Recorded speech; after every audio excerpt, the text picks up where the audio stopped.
A graça e a paz de nosso Senhor Jesus esteja com cada um de vocês nesta noite e durante todo o momento da sua vida.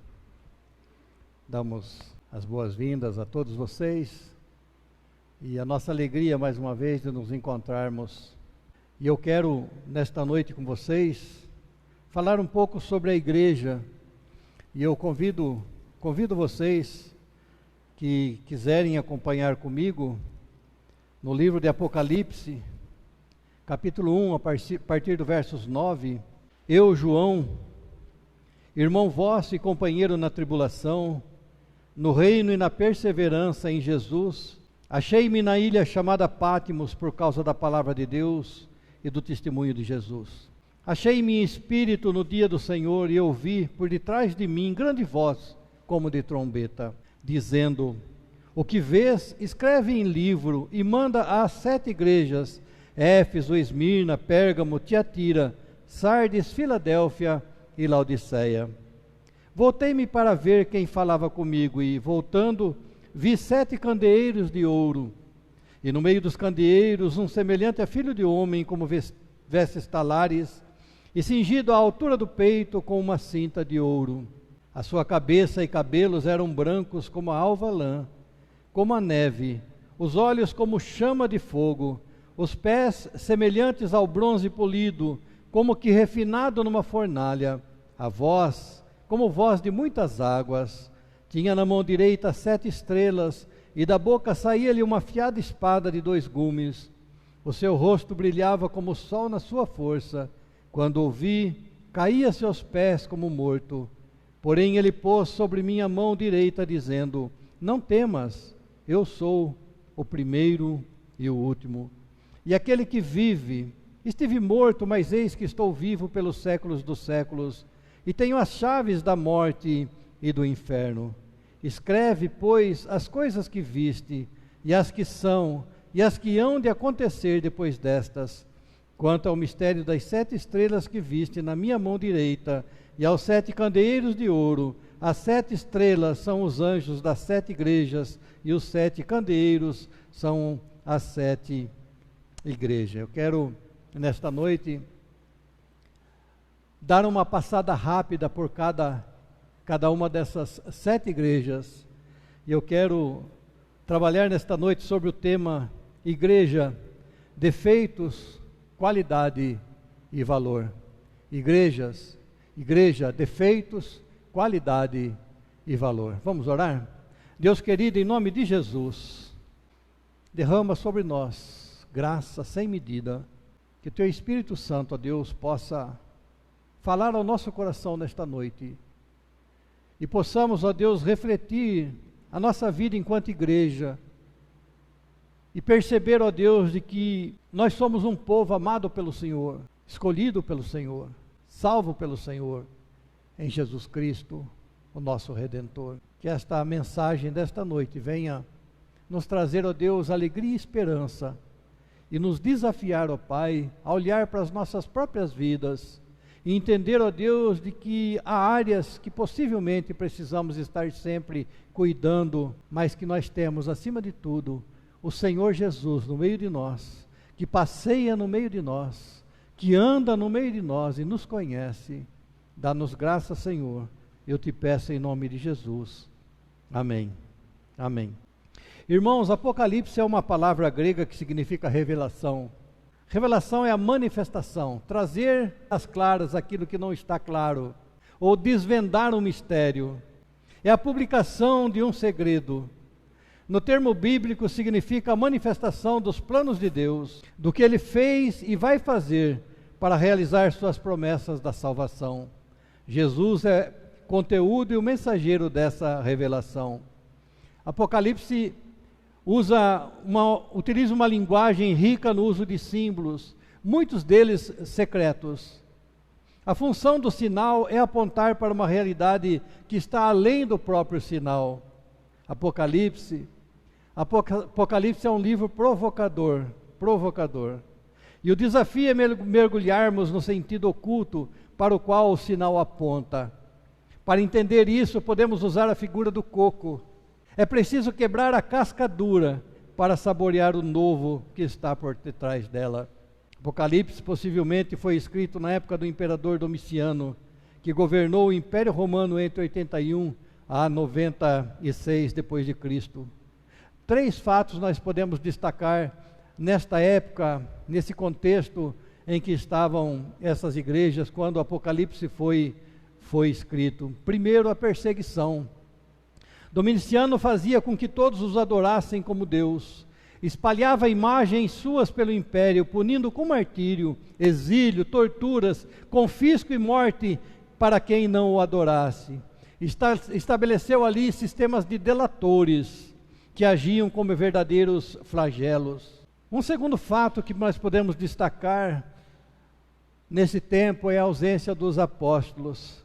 Com a morte dos apóstolos, doutrinas perigosas e falsas estavam adentrando no seio das igrejas e afastando muitos cristãos do verdadeiro evangelho. E um terceiro fato que eu quero destacar são as dificuldades do tempo. Era um tempo de grandes catástrofes, calamidades de guerra, peste, fome, dos terremotos. Foi para a igreja dessa época que o Apocalipse foi escrito. É um livro para nos encher de fé e de esperança no presente e no futuro.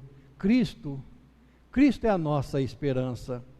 E o conteúdo do Apocalipse é descrito numa série de símbolos extraordinários, criaturas estranhas, bestas e animais voadores fantásticos. Nos primeiros capítulos podemos notar o conjunto das 7 coisas, conhecidas como setenários, 7 candelabros, 7 estrelas, 7 igrejas, 7 selos, 7 trombetas, 7 taças, 7 flagelos.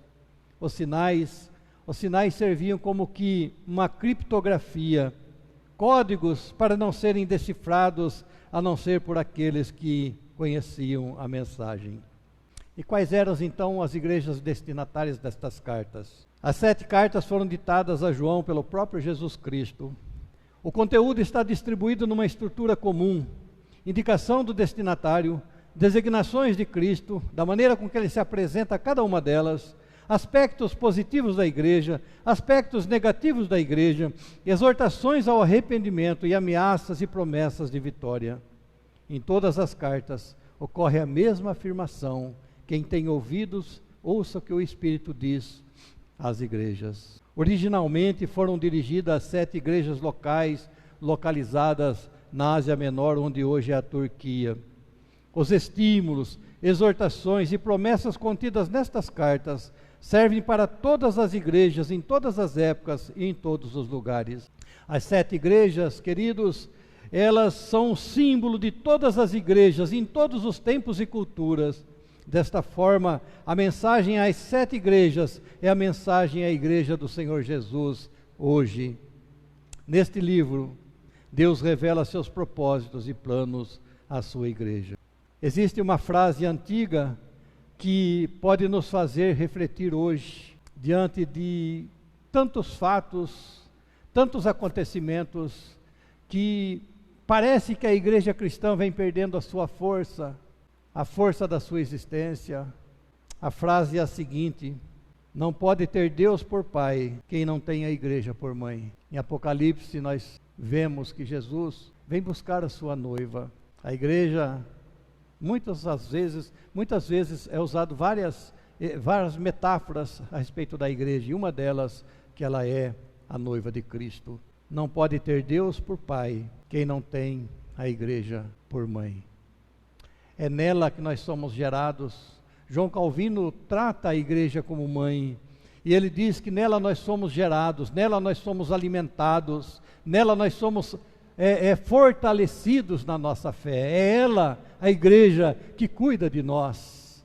É o lugar onde nós somos trabalhados, tratados, ensinados para servir o Senhor. E meu desejo nesta noite é olhar para estas igrejas, seus defeitos, suas qualidades e os valores que Jesus viu nelas, e tirarmos algumas lições para nós no dia de hoje. Vamos começar olhando para os seus defeitos. Pelas cartas nós podemos detectar que as igrejas não são perfeitas. Isso já nos ajuda a entender muitas vezes o que várias pessoas, talvez, do seu convívio, as pessoas que talvez você conheça, aquelas pessoas que têm deixado a igreja por algum motivo, e eles reclamam a respeito da igreja, e eles tratam a igreja como uma igreja imperfeita, e está certo, ela é imperfeita. Errado somos nós querermos que a igreja seja perfeita, porque nós somos imperfeitos. Aonde tem pecadores, não pode haver perfeição. Para a igreja de Éfeso, a carta traz duras críticas. O remetente faz uma crítica pesada no versículo 4 do capítulo 2. Tenho, porém, contra vocês, é que agora vocês não me amam como me amavam no princípio. Com essas palavras, o remetente, que é o próprio Jesus, faz uma dura crítica a esta igreja. Esta crítica que ela recebe é porque não estava amando o Senhor Jesus da mesma forma que anteriormente. Eles perderam o entusiasmo com as coisas de Cristo. Eles faziam as coisas, eles guardavam a doutrina, eles mantinham a sua fé, mas eles faziam sem propósito nenhum. Eles estavam como que levando as coisas de qualquer maneira, no piloto automático. Faziam, mas não havia paixão naquilo que ele fazia. Quando nós olhamos para as igrejas, nós percebemos que nenhuma igreja escapou das críticas, todas tinham suas falhas. Pérgamo foi criticada porque alguns de seus membros estavam se desviando da verdade. Versículo 14 e 15 do capítulo 2. Falta de resistência diante dos falsos ensinos. Eles estavam aceitando qualquer coisa, estavam tolerando falsos ensinos e falsos mestres. Sardes foi criticada porque parecia uma igreja viva, mas na verdade estava morta. Capítulo 3, versículo 1 e 2. Filadélfia mantinha em seu meio pessoas que Jesus chamou de sinagoga de Satanás. Versículo 9 do capítulo 3. Laodiceia teve como crítica o seu orgulho, porque era rica, pensava que tudo estava bem e em nada precisava melhorar. Via na sua riqueza que estava sendo perfeita. Capítulo 3, versículo 15 a 17. Todas as críticas tinham fundamento, todas elas.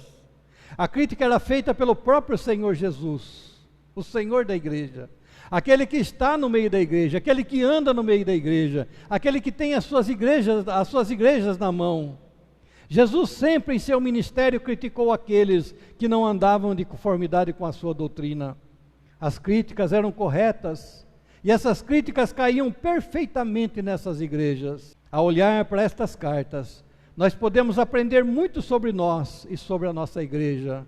A nossa igreja também não está imune às falhas e aos defeitos, porque nós somos imperfeitos. Ela tem seus erros, ela está sujeita a imperfeições e às fraquezas. Não existe nenhuma igreja perfeita. É um erro alguém tentar buscar uma igreja perfeita. Eu ouvi certa vez alguém dizendo assim: se você passar pela rua e encontrar uma placa dizendo esta igreja é perfeita, ele diz, não entre, porque se você entrar, ela não é mais perfeita, ela deixa de ser.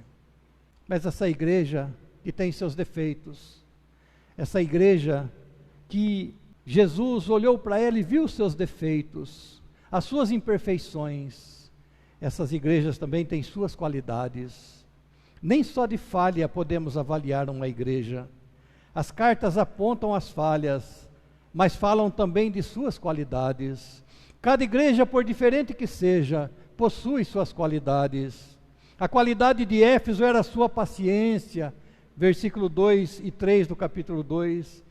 Esmirna recebeu elogios por causa da sua capacidade de suportar os sofrimentos com fidelidade, capítulo 2, versos 9. Pérgamo foi estimulada por causa do seu testemunho fiel, capítulo 2, versos 13. Tiatira foi confrontada pelo crescimento. Jesus reconheceu que ela estava melhor do que no passado, capítulo 2, versículo 19. Sardes, apesar dos erros, tinha no seu seio pessoas que conservavam a fé e a pureza, capítulo 3, versículo 4. Filadélfia, apesar de sua fraqueza, seguia os ensinamentos de Jesus, capítulo 3, versículo 8. As igrejas viviam um tempo difícil, Elas viviam num tempo de muitas perseguições. O Império Romano perseguia os cristãos. As igrejas estavam situadas em territórios que o Império dominava, por isso sofriam todo tipo de perseguição.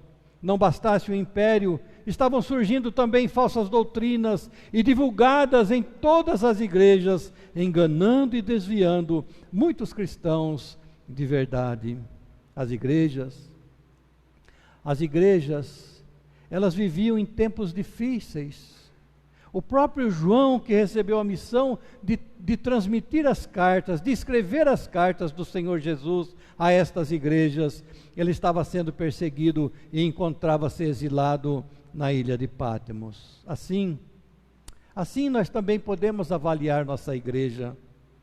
Ela possui suas qualidades, ela segue firme na sua missão de realizar, de trabalhar, de colher bons resultados. Ela tem defeito, sim, mas ela tem suas qualidades. Que nós não venhamos a olhar para a igreja apenas tentando buscar os seus defeitos, nós precisamos antes observar as suas qualidades. E terceira coisa que eu quero dizer para vocês, é o valor das igrejas. A ela foi ordenado por Jesus escrever sobre os acontecimentos, e as cartas denotam um valor inquestionável. As cartas representam muito, são instrumentos de comunicação. Isso quer dizer que Jesus buscava se comunicar com as igrejas da Ásia Menor. Elas não eram as maiores igrejas, elas não eram as melhores igrejas. Mesmo assim, Jesus lhes transmitiu a palavra. Essas igrejas não eram exemplos de virtudes e perfeição, não. Eram igrejas que erravam, pois eram constituídas de pessoas imperfeitas. Elas possuíam erros, possuíam acertos, realizações e fracassos, mas Jesus se comunicava com ela, ora exortava, ora incentivava. Essas igrejas receberam sempre as mesmas palavras. Portanto, se vocês têm ouvido para ouvir, então ouçam o que o Espírito diz às igrejas. Essas igrejas, elas viam pelas palavras de Jesus que precisavam mudar. Elas não só recebiam palavras de incentivo, recebiam também palavras duras a respeito dos seus defeitos. Mas em todas elas, o Senhor Jesus dava oportunidade de rever seus erros, arrepender e voltar para o caminho. Aprendemos pelas cartas que a igreja não pode ser surda, aqueles que têm ouvido para ouvir, então ouçam. Ela não pode ser surda. Ela precisa ouvir a voz do Senhor da igreja.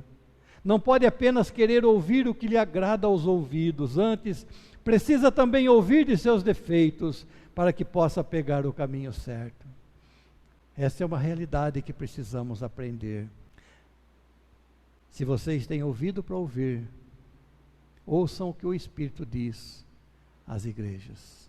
E interessante, quando nós fazemos uma avaliação dessas palavras, nós entendemos perfeitamente que o Espírito estava falando com as igrejas por intermédio das cartas. Isso nos ajuda a entender que o Espírito Santo fala pelas igrejas hoje também, pelas Escrituras Sagradas, quando ela é lida e ela é proclamada. Agora nós precisamos ter a capacidade de ouvir, de não ser surda. Nós precisamos não apenas querer ouvir aquilo que agrada aos nossos ouvidos, nós precisamos também aprender a ouvir dos seus defeitos, porque ao ouvir os nossos defeitos, é o momento que nós temos de consertar os nossos erros. Para concluir, eu quero tirar algumas lições para nós nesta noite. Primeira lição, nós precisamos mudar nossa concepção a respeito da igreja. Precisamos pensar um pouco mais nela. É para ela que o Senhor Jesus escreve para ser lida. É nela que ouvimos o Pai através da palavra proclamada. Precisamos mudar nossa concepção a respeito da igreja. Precisamos valorizar mais a igreja. Precisamos dar mais atenção à igreja. Segunda lição, nós precisamos entender que a igreja somos nós. E ela não é perfeita como muita gente imagina. Não existe igreja perfeita. Nós precisamos reconhecer que ela tem qualidades. E nós precisamos aprender a olhar para a igreja, tentando encontrar também, não apenas seus defeitos, mas encontrar também as suas qualidades. E os defeitos nós trabalhamos juntos para consertá-los no Senhor. Devemos entender que, apesar de tudo, Jesus sacrificou-se para que ela fosse formada, e por isso fala com ela, independentemente do seu tamanho e da sua força. O Senhor Jesus fala com as igrejas que possuem os defeitos, Ele fala com as igrejas que possuem qualidade. O Senhor Jesus fala com a sua igreja. Terceira lição, lembrando que a igreja somos nós, pessoas salvas, mas imperfeitas. As cartas do Novo Testamento foram escritas justamente para duas coisas, pelo menos. Primeiro, doutrinar, ensinar as doutrinas bíblicas para que conheçamos qual é a vontade de Deus. Segundo, exortar. Depois de mostrar por que existimos, ela nos ensina como devemos viver, como devem viver aqueles que são chamados segundo o propósito daquele que nos escolheu antes da fundação do mundo. E quais são os cuidados que nós temos que ter? Jesus está no meio da igreja hoje. Ele está vendo nossas ações, os nossos erros e os nossos acertos. Nada escapa do seu olhar. Precisamos avaliar cuidadosamente quais são os nossos motivos de aprovação por parte do Senhor da igreja. Precisamos avaliar individualmente e coletivamente qual o motivo que o Senhor Jesus tem de reprovação para a nossa vida individualmente e coletivamente. À luz dessa mensagem, nós devemos corrigir nossas falhas enquanto é tempo. Quem tem ouvidos para ouvir, diz Jesus, ouça o que o Espírito diz às igrejas. E que nós possamos, nesse tempo, estarmos atentos àquilo que o Senhor tem falado a respeito da igreja. Nós somos a igreja. Que Deus nos abençoe, em nome de Jesus.